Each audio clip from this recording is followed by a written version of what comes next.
We remember Yamasaki today as the designer of the World Trade Center in New York, the Twin Towers that unfortunately were lost on 9/11. Beyond that, he was a leader in what we call mid-century modernism, which took the basic efficiency of modernism, glass and steel and clean lines, and kind of infused it with some warmth and beauty that we associate more with something like the arts and crafts movement. Yama, what we say, softened and humanized modernism in some really important ways.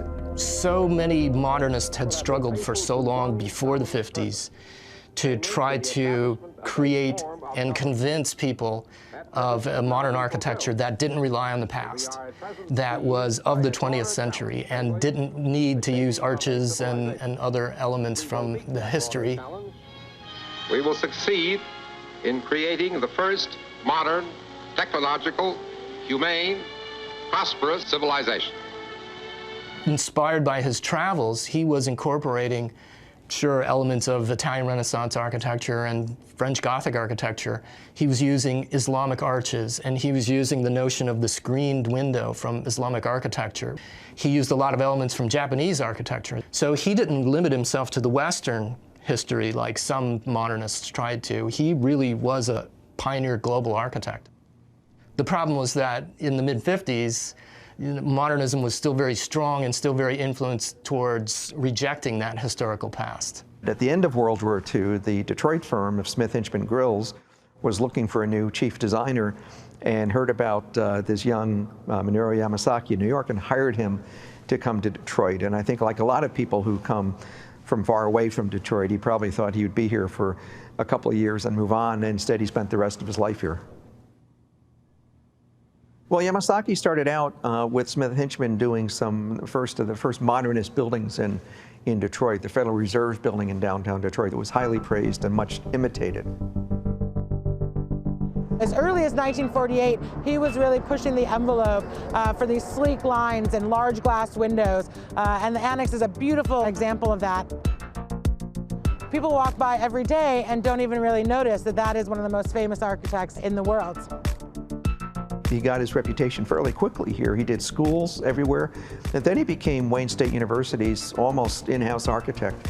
He did their McGregor Conference Center on the campus, which is one of his very best buildings, and by that time his reputation was growing and he started doing buildings around America and around the world.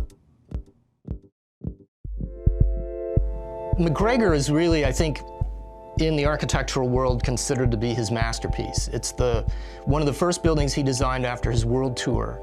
And it goes farther, I think, than any other work that he did in terms of incorporating disparate elements and disparate influences from around the world.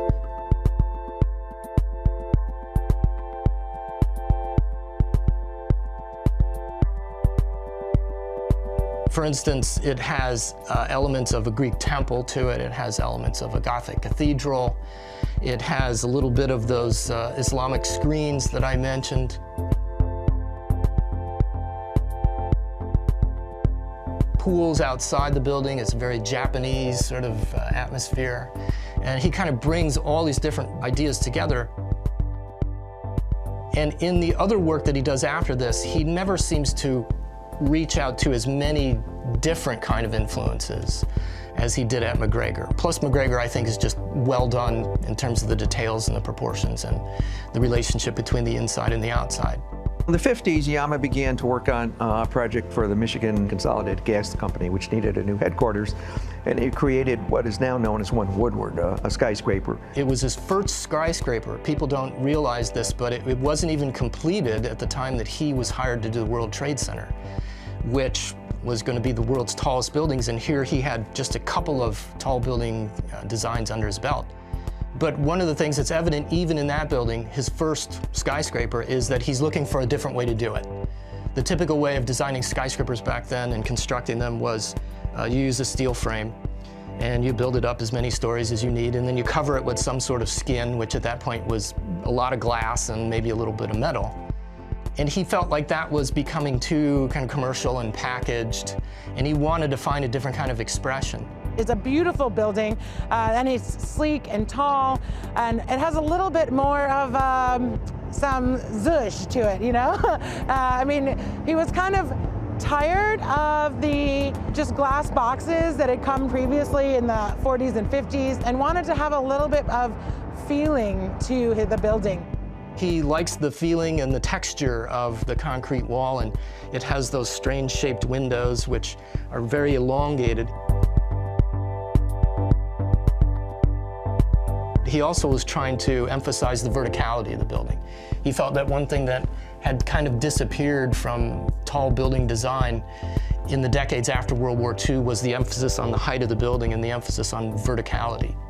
One thing that Yamasaki was always trying to do in his public buildings is to bring the public in, to have them feel comfortable, to have the buildings be beautiful. I think one of the other criticisms that struck me as I researched his work was the number of times that he used the word beauty in the 50s and 60s when other architects weren't.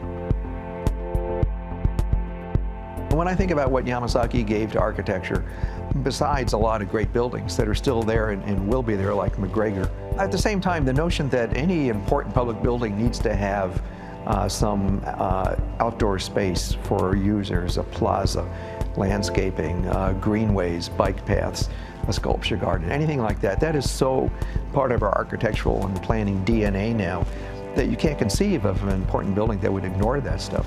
And you don't necessarily think that that's what Yamasaki gave us, but in fact, it is what he gave us.